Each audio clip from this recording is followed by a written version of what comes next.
오늘은 이스라엘의 두 번째 사사 에훗과 그리고 세 번째 사사 삼갈에 대한 말씀을 함께 나누면서 은혜를 나누기를 원합니다. 여러분, 사사 시대는 하나님을 알지 못하는 그러한 사람들, 하나님께서 이스라엘을 위해서 행하신 일을 알지 못하는 그러한 다른 세대가 등장한 시대라고 그렇게 말씀을 드릴 수 있습니다. 다음 세대가 되어야 하는데 다른 세대다라고 하는 거지요. 굉장히 사사기에서 중요하게 이야기하는 거예요. 여러분, 우리들도 우리의 가정의 자녀들이 다음 세대가 되어야 합니다. 아멘. 다른 세대가 되어서는 안 된다라고 하는 거예요. 부모들이 하나님을 믿고 의지하고 온전한 신앙으로 생활하는데, 그런데 자녀들은 그렇지가 않아요. 부모들의 신앙을 본받아서 동일하게 신앙생활하는 것이 아니라 전혀 하나님과는 동떨어진 그러한 삶을 살아가는 다른 세대의 자녀들이 얼마나 많은지 몰라요. 지금 우리의 현실이 그러한 모습인 것입니다. 여러분, 우리가 기도 많이 해야만 됩니다. 자녀들에게 가장 중요한 것은 우리의 신앙을 물려주는 것임을 믿으시기를 바랍니다. 여러분, 이 사사시대의 가장 큰 문제는 자녀들이 다른 세대가 되었다라는 이야기예요. 그래서 그들은 하나님의 뜻대로 살지 않고 자기들의 소견에 오른 대로 살았다는 것입니다. 자기들의 소견에 오른 대로 살았다라고 하는 것은 한마디로 얘기하면 자기 멋대로 살았다라는 이야기예요. 그래서 성경에서 가장 혼탁한 시대가 어떠한 시대냐? 그것을 보면 바로 이 사사시대다라고 말할 수 있어요. 하나님을 모르는 세대입니다. 하나님이 이스라엘에게 행하신 그 놀라운 역사를 그들이 몰라요. 그 은혜를 모르는 그러한 모습이었던, 그러니까 자기의 멋대로 살아갈 수밖에 없었던 것이지요. 여러분, 이때 하나님께서는 사사들을 통해서 하나님의 놀라운 역사를 이루어 가셨던 것을 보게 되는데, 그 이스라엘의 첫 번째 사사가 바로 누구였냐면 온니엘이라고 하는 사람이었어요. 그 온니엘이 사사로 있는 동안에 40년 동안 그 땅에 평화가 임하게 되었다라고 성경은 말합니다. 그리고 온니엘이 죽은 이후에, 오늘 12절서부터 말씀을 하고 있죠. 그가 죽고 난 이후에 이스라엘 자손이 하나님 앞에서 악을 행하게 되었어요. 악을 행했다라고 하는 말이 두 번이나 반복해서 나옵니다. 강조하고 있다라는 이야기죠. 그러자 하나님께서는 그들을 징계하시는데, 어떻게 징계하시느냐 하면 모압 왕 에글론을 강하게 해서 이스라엘을 징계하셨던 것을 보게 됩니다.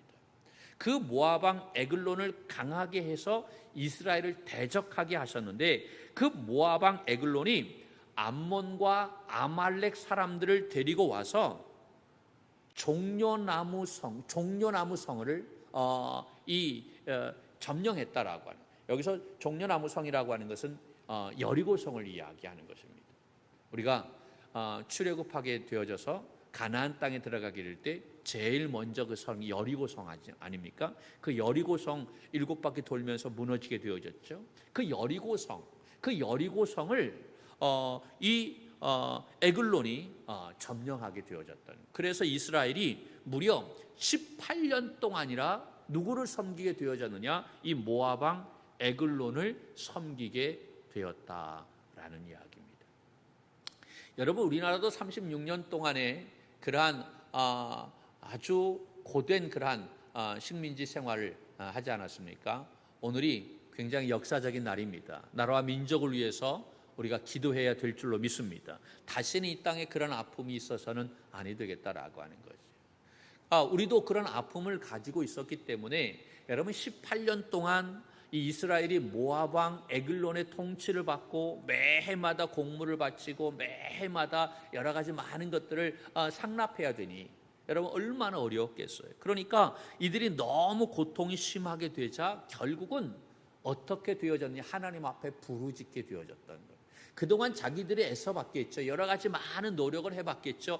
해방을 위해서 힘써봤는데 역부족이었어요. 그러자 그들이 하나님 앞에 부르짖게 되었다. 하나님이 그 부르짖음을 들으시고 하나님께서 한 구원자를 세워주셨는데 그 한 구원자가 누구였느냐?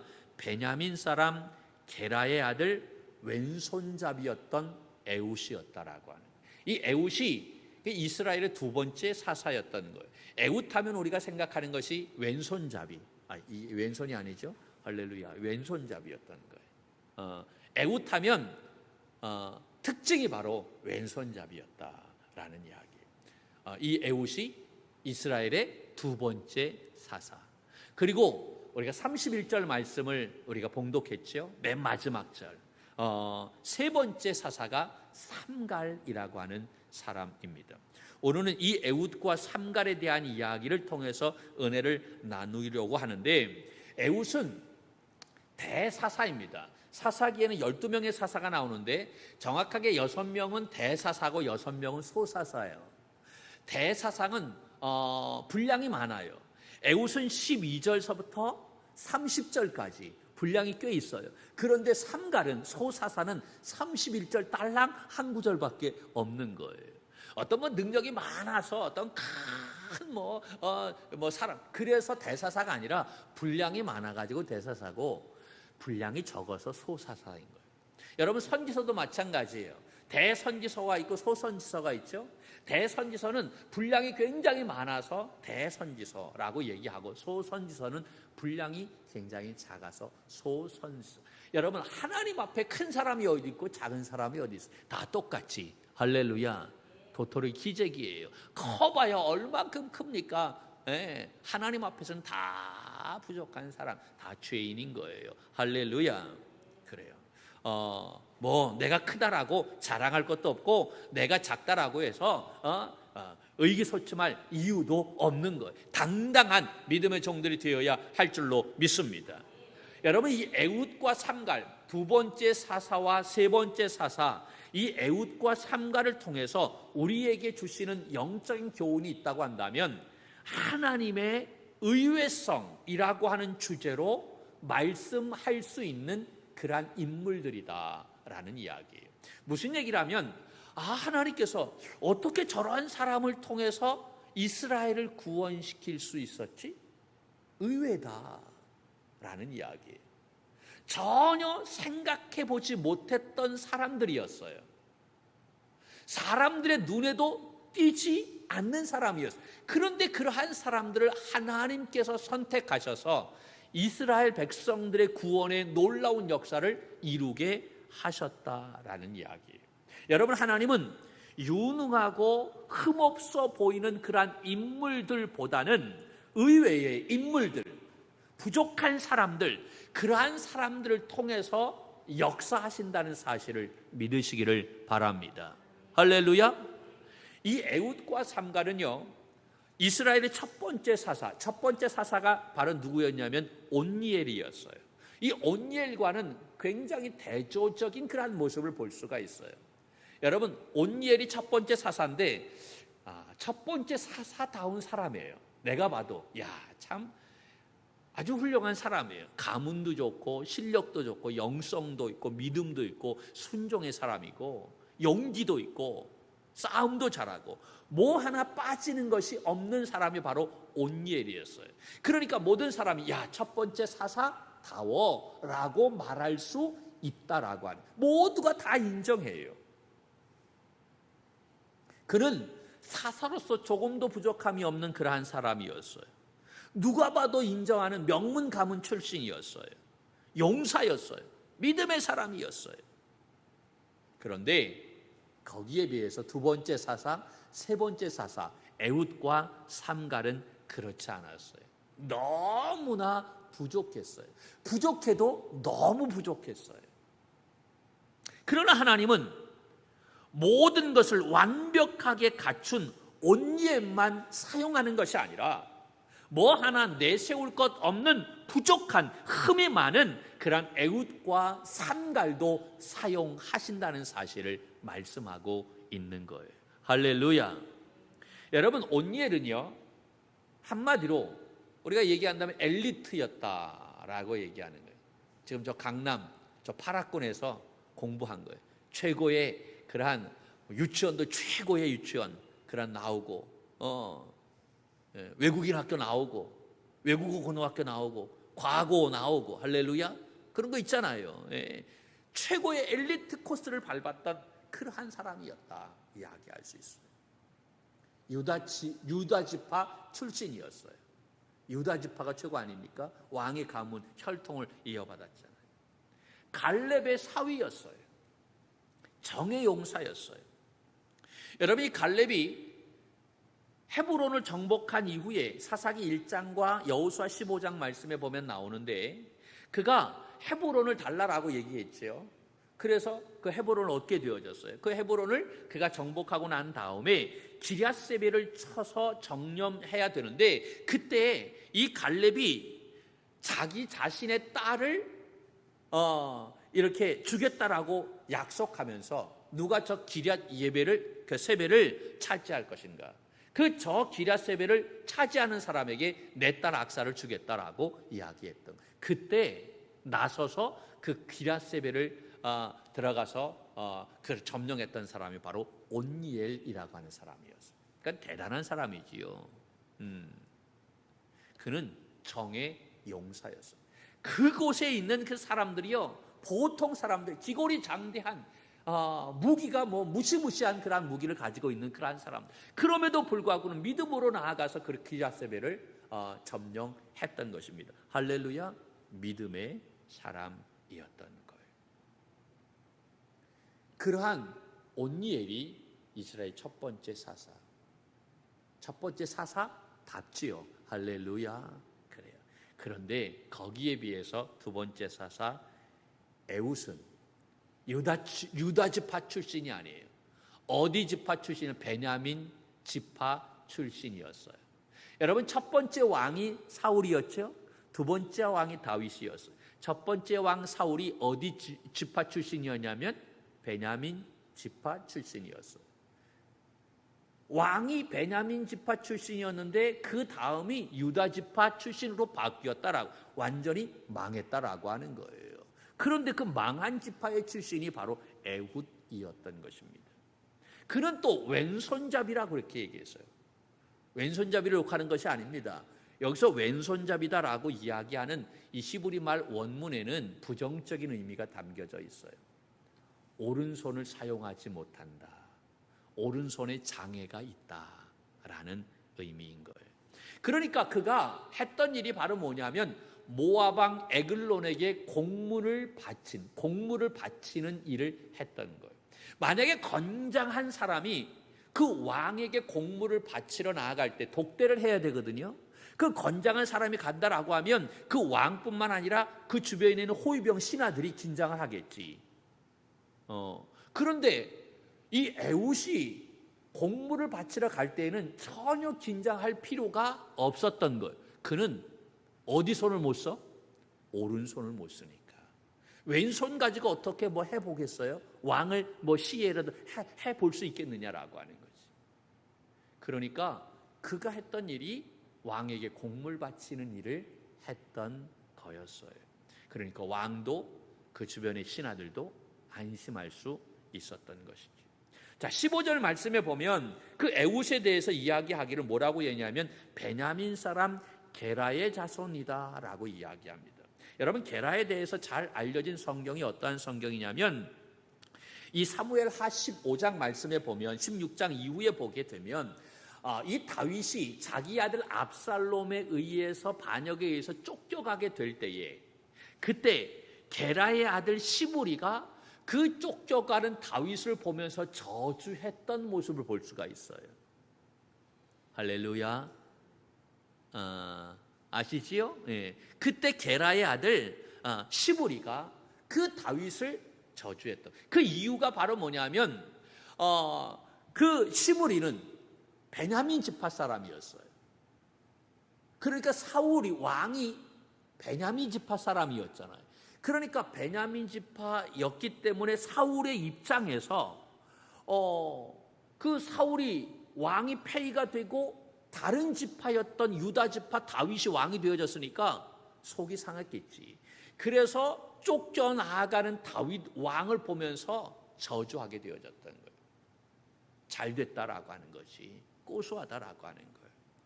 우리 지파를 망하게 하고 너네 지파가 왕이 되어졌는데 그러면서 막 저주하게 되어졌던, 이렇게 에훗은 모범적인 사사 온니엘과는 정반대의 지파 출신이었다라고 하는, 유다 지파 출신이 아니라 베냐민 지파, 왕의 자리에서 쫓겨나가게 되어졌던 그런 사울의 지파, 베냐민 지파였던 거예요. 그리고 왼손잡이다라고 하는 이야기는 부정적인 의미가 담겨져 있다고 얘기했죠. 오른손을 쓰지 못한다. 오른손에 장애가 있다라고 하는. 여러분, 오른손에 장애가 있다. 장애가 있는 사람은 제사할 때 참석할 수 있어요? 제사할 때 참석할 수 없어요. 예배할 때 참석할 수 없어요. 공적인 일에 참여할 수가 없어요. 왜냐하면 부정한 사람이기 때문에 그렇다라고 하네요. 우리가 하나님 앞에 제사할 때 제물을 드리는데 흠없는 것을 드려야 되잖아요. 그렇죠? 마찬가지 예배할 때도 우리가 흠 있는 상태에서 나와 예배할 수 없다라고 하는. 그러니까 이 사람은 하나님 앞에 예배할 때도 참석하지 못하는 부정한 사람이었어요.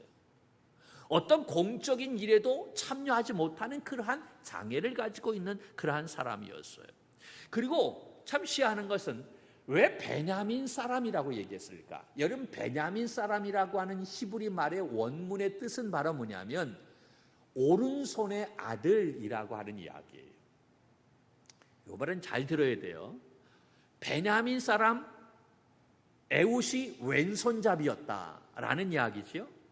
그러니까 베냐민 사람이라고 하는 것은 오른손의 아들이었다는 얘기예요. 그러니까 오른손의 아들이었던 에훗이 왼손잡이다라고 하는 거예요. 좀 말이 어렵죠? 이 말을 같이 나란히 사용했어요. 역설적인 표현인 거예요. 좀 말이 안 되는 그러한, 강조하기 위해서라고 얘기해야 되나요? 좀 굉장히 역설적인 그러한 표현이다라고 하는 거예요. 다시 말해서 이 이야기는 오른손잡이였던 에훗이, 베냐민 사람이라고 하는 것은 오른손의 아들이라고 하는 거예요. 오른손잡이였던 그 에훗이 오른손에 장애가 있다라고 하는 거예요. 이해가 되세요? 제가 오른손잡이입니다. 밥 먹을 때도 오른손, 뭐 할 때도, 마이크 들 때도 오른손 많이 사용하고, 글씨 쓸 때도 하고. 왼손으로 글씨 쓰라면 못 써요. 왼손으로 밥 먹으라면 신경질 나서 안 먹어. 젓가락질도 안 되는데 왼손으로 할 수 있는 게 아무것도 없어. 내가 오른손잡이인데 오른손에 장애가 있어. 내가 다쳐서 이 오른손을 사용하지 못해. 그러면 밥도 못 먹고 뭐 운전도 못하고 할 수 있는 게 아무것도 없는 거예요. 에훗이 바로 그런 오른손잡이인데, 오른손의 아들인데 그 오른손에 문제가 생겼다라고 하는 것이. 그러니까 그가 할 수 있는 일이 뭐가 있겠어요? 아무것도 없지. 뭐 칼을 제대로 쓰겠어요? 활을 제대로 쓰겠어요? 사람을 죽이겠어요? 그러니까 모압 왕 에글론이 에훗이 들어오게 되면 무방비 상태야. 제가 어떻게 할 수 있겠는가? 오른손은 못 쓰는데 무기를 제대로 쓸 수 있는. 그러니까 공물을 바치는, 왕을 독대해서 공물을 바치는 그러한 일에 굉장한 적임자였다라는 이야기입니다. 자, 여기까지 이해가 되십니까? 할렐루야. 그런데 에훗 자신에게는 어때요? 굉장히 비통하지. 나는 장애를 가지고 있는 사람이에요. 얼마나 자기 자신에 대한 그런 안타까운 마음을 가지고 있겠어요. 에훗이 할 수 있었던 것, 제대로 할 수 있는 것이 아무것도 없었어. 왜? 자기는 장애를 가지고 있었기 때문에.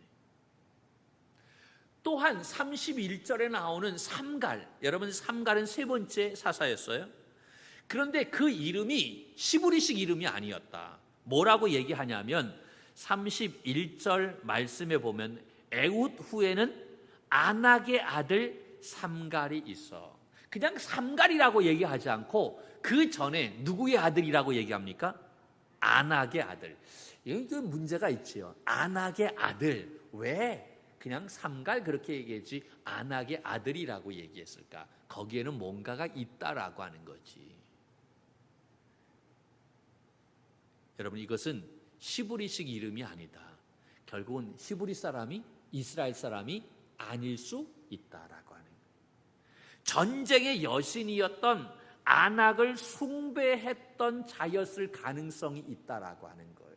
그러니까 이 아낙은 이 삼갈은 자기의 출신이 정확하지 않은 그런 사람이었던 거예요. 내 출신이 정확하지 않다라고 하는 거지. 여러분, 우리가 청와대를 들어갈 때 들어가기 전에 뭐 하는 줄 아세요? 우리 가봤어야 알지. 할렐루야. 예. 우리 다 조사합니다. 우리 가문이 어떤가, 이 사람의 사상이 어떤가, 조상 중에 뭐 전향한 사람 없는가, 뭐 이런 것들을 다 조사해요. 그래서 좀 문제가 있다라고 하면 들어가지 못해요. 그런데 여러분, 이 삼갈은 출신이 정확하지 않은 거야. 그러니까 이런 데도 들어갈 수가 없는 거예요. 문제가 생기는 것이지요.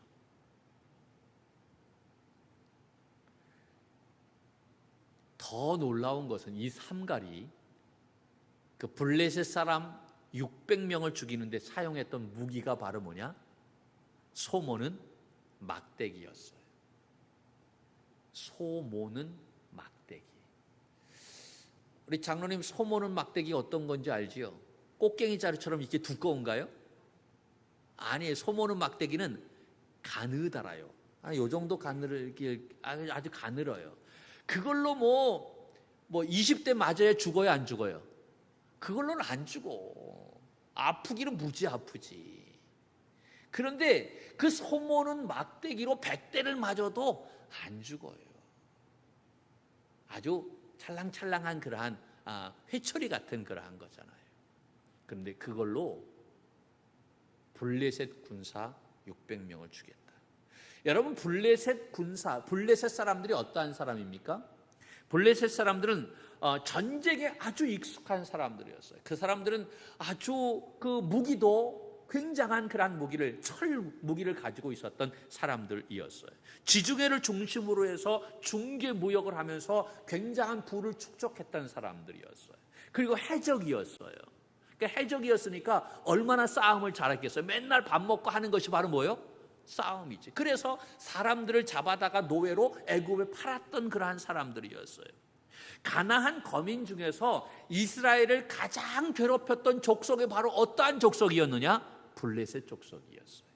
그렇잖아요, 성경을 보면. 그런데 그 블레셋 족속, 싸움을 잘하기로 하는 그 블레셋 족속을 소모는 막대기로 600명을 죽였다라고 하는 거예요. 할렐루야. 우리는 뭐 놀래지도 않아. 이러한 말은 아무것도 아니지 뭐. 할렐루야. 감이 없어서 그런가? 그러니까 어느 정도 해야 놀래는지 잘 모르겠어요. 여러분, 이것은 삼손이 나귀 턱뼈 하나 가지고 1000명을 죽였다라고 하는 것과 맞먹는 거예요. 그래, 나귀 턱뼈는 그래도 튼튼하잖아. 한 대 맞으면 뭐가 나가든지 부러지든지. 그런데 소모는 막대기 가지고 맞으면 부러지지는 않아요. 그러니까 이 삼갈이 얼마나 대단했던가 볼 수가 있습니다. 여러분, 이렇게 왼손잡이였어요. 왼손잡이다라고 하는 것은 오른손에 장애가 있다라고 하는 거지요. 하나님께서 그러한 장애가 있는 에웃을 사용하셔서 사사로 세워 이스라엘 민족을 구원시켜 주셨다는 거예요. 뿐만 아니라 자기 자신의 출신 성분을 제대로 알 수 없는 삼갈을 선택해서 세 번째 사사로 하나님께서 불러주셔서 이 블레셋 민족 600명을 쳐서 죽게 하셨어요. 여러분, 이 말씀을 통해서 우리에게 주시는 교훈이 바로 뭐냐면 사람의 능력이 승리의 요인이 아니다라고 하는 것입니다. 오직 승리는 하나님께 있다라고 하는 사실입니다. 할렐루야. 전쟁은 누구의 손에 달려있다? 믿습니까?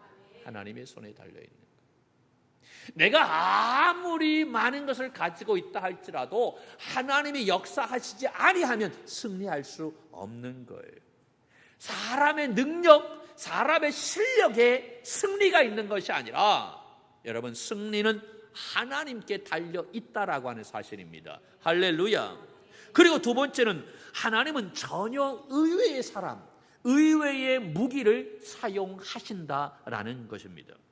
우리가 생각하기에 아이 저 사람은 아니야. 아유, 어떻게 저 사람이 저런 큰 일을 할 수 있겠어? 우리가 그렇게 생각할 수 있는데, 그런데 그 사람이 하나님의 능력의 손에 붙잡히면 엄청난 일을 할 수 있다라고 하는 거예요.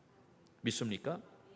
내가 저 사람은 아닐 거야, 모든 사람이 아이 저 사람은 아니지 라고 생각하는 사람을 하나님은 사용하실 수 있다라는 이야기입니다. 그러니까 우리가 함부로 누구를 평가하면 안 된다? 사람을 평가하면 안 된다라는 이야기예요. 여러분, 삼갈이 사용했던 무기가 바로 뭡니까? 소 모는 막대기. 제가 어릴 때 소를 몰아봤어요. 그러니까 잘 알지. 학교 갔다 오면 제일 먼저 하는 것이 소 몰고 풀 두드리는 풀 먹이러 가는 거였어요. 요만한 작대기 가지고 에리야 막 해갖고 가는 거예요. 알아서 자리를 잘 먹어요. 이 꽃갱이 자루 가지고 가지가 않아. 그러면 내가 못 갔지. 그 소모는 막대기 가지고 그 무시무시한 사람들을 600명을 죽였다라고 하는, 뜻밖의 사람, 우리가 상상하기 어려운 무기, 그건 무기도 아니지. 그건 무기가 아니에요. 사람 죽이는 무기가 아닌 거예요. 그런데 그러한 것 가지고 전쟁에 능한 블레셋 사람들을 죽여서 이스라엘을 구원했다라는 이야기입니다. 여러분, 내가 어떠한 무기를 가지고 있느냐, 그것이 중요한 것이 아니에요. 내가 어떠한 장비를 가지고 있느냐, 그것이 중요한 거예요. 아무리 좋은 장비를 가지고 하나님 앞에 예배한다 할지라도 하나님이 받으시지 않을 수도 있다라고 하는, 그러나 아무것도 없어요. 그러나 내가 신령과 진정으로 하나님 앞에 예배한다면 하나님이 그 예배를 받으시는 줄로 믿습니다. 막대기 하나만 가지고도 하나님이 함께 하시면 승리할 수 있다라고 하는 사실입니다. 할렐루야. 어젠가요? 우리나라에 잠수함 만들었다면서요? 그 물속에서도 미사일이 쫙 나와서 쏠 수 있는 그런 미사일. 세계에서 8번째. 할렐루야. 거기서 이제 앞으로 핵도 이렇게 쫙 쏴서 그럼 우리나라를 건드릴 수 없다라고 이야기합니다. 그런데 여러분, 하나님께서 역사하면요, 그거 무용지물로 만들어 버려요. 고장나게 만들어요. 아무리 핵을 쏘는 그러한 잠수함 조금만 고장나게 하면, 전자장비 그 컴퓨터 고장나게 하면 못 쓰잖아요. 고물딱지가 되는 건데. 무기가 아니에요. 하나님의 함께 하시느냐 하시지 않느냐, 여기에 승패가 달려있다는 사실을 깨달아야 될 줄로 믿습니다.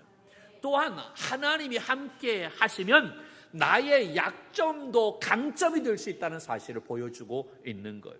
여러분, 만약 에훗이 장애를 가진 그러한 사람이 아니었다고 한다면 모압 왕 에글론을 혼자 만날 수 있었을까요?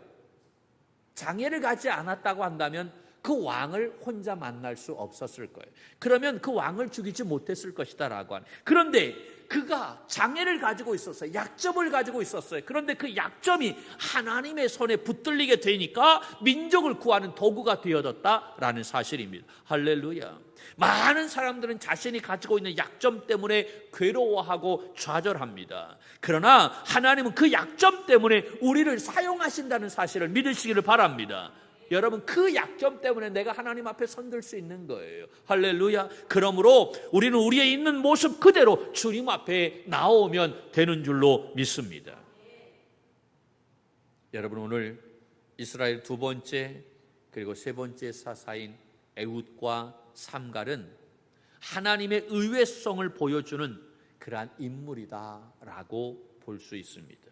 여러분, 이러한 사람도 하나님이 사용하셔서 이스라엘의 구원의 역사를 이루셨다라고 하는 사실입니다. 그러므로 내가 아무리 연약하고 부족해도, 배우지 못하고 출신 배경이 없어도 하나님의 손에, 그 능력의 손에 붙들리기만 한다고 한다면 귀하고 멋지게 큰 일을 해낼 수 있다는 사실을 믿으시기를 바랍니다. 할렐루야. 하나님의 선택 기준은 우리가 이해할 수 없어요. 설명할 수가 없습니다. 그러므로 우리는 스스로 보기에 작고 보잘것없어도 낙심하거나 좌절해서는 안 되는 줄로 믿습니다. 고린도전서 1장 27절 28절 말씀에 이렇게 이야기하고 있습니다. 함께 보죠. 시작. 그러나 하나님께서 세상에 미련한 것들을 택하사 지혜 있는 자들을 부끄럽게 하려 하시고 세상에 약한 것들을 택하사 강한 것들을 부끄럽게 하려 하시며 하나님께서 세상에 천한 것들과 멸시받는 것들과 없는 것들을 택하사 있는 것들을 패하려 하시나니. 아멘. 할렐루야. 하나님은 세상에 천한 것들, 멸시받는 것들, 없는 것들을 택해서 있는 것들을 패하시는 하나님이시다라고 하는 사실입니다. 믿습니까? 그러므로 내가 없다 이제 얘기하지 말아요. 내가 천하다라고 얘기할 필요가 없는 거예요. 막대기 하나 가지고도 얼마든지 큰 일을 할 수 있음을 믿으시기를 바랍니다. 문제는 있고 없고의 문제가 아니라 믿음의 문제인 거예요. 아멘이십니까? 네, 믿음의 문제인 거예요. 믿음만 있으면 아무리 내가 장애를 가지고 약점이 있다 할지라도 하나님은 나를 사용하셔서 놀라운 역사를 이루시는 게 해주시는 줄로 믿습니다. 여러분, 어린아이의 도시락이었어요. 그것이 주님의 능력의 손에 올려드렸을 때 5,000명이 먹고도 남는 역사가 있게 되어졌던 것입니다. 우리도 그 주님의 능력의 손에 붙잡힌 바 되면 애우처럼 또 삼갈처럼 우리 가정을 살리고 교회를 살리고 민족을 살리는 믿음의 사람이 되는 줄로 믿습니다. 오늘도 우리가 온 마음을 다해 예배하는 우리 청지기 믿음의 종들이 이렇게 귀하고 선하고 멋지게 쓰임받게 되기를 주님의 이름으로 간절히 축원합니다.